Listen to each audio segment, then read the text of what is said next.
Bugun biz sizlar bilan qon bosimini o'lchash texnikasini o'rganib chiqamiz. Qon bosimi yurakdan chiqayotgan qonning arteriya qon tomirlar devoriga ko'rsatayotgan kuchiga aytiladi. Qon bosimi odatda insonning vazniga, qon miqdoriga, qon tomirlar elastikligiga hamda stress va ruhiy zo'riqishlarga bog'liq bo'ladi. Qon bosimi sistolik hamda diastolik bosimlardan iborat. Sistolik bosim bu yurak qisqarganda hosil bo'ladigan bosim, diastolik bosim esa yurak bo'shashganda hosil bo'ladigan bosimga aytiladi.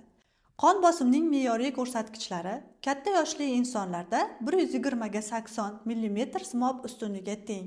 Qon bosimini o'lchashga ko'rsatmalar: arterial gipertoniyaga gumon qilinganda, homiladorlikda, bosh og'rig'i, bosh aylanishi, ko'ngil aynishi, yurak kasalliklarida, profilaktik ko'riklarda hamda shoshilinch holatlarda o'lchanadi.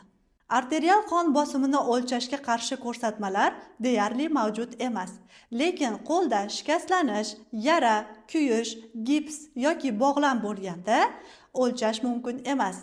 Agar qo'lda shikastlanish bo'ladigan bo'lsa, unda oyoq sohasidan o'lchanadi.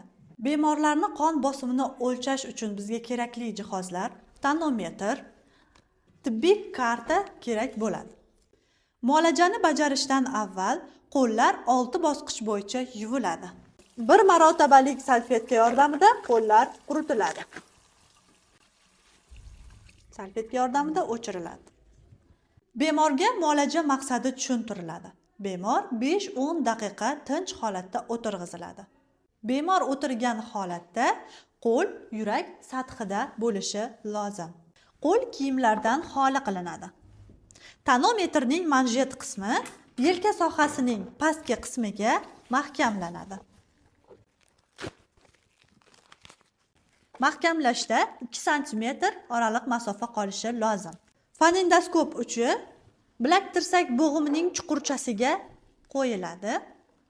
Manometr esa qulay joyga o'rnatiladi. Noksimon ballonchani vint qismidan mahkamlanadi va havo yuboriladi. Ko'rsatkich 180 va 200 mm simob ustunigacha ko'tariladi. Vint qismi ohista buraladi va havo chiqariladi. Birinchi eshitilgan yurak tonlari va oxirgi eshitilgan yurak tonlariga e'tibor beriladi va olingan natijalar bemorning tibbiy kartasiga yozib qo'yiladi. Statsionar sharoitda bemorlarning qon bosimi sutkasiga 2 marotaba o'lchanadi.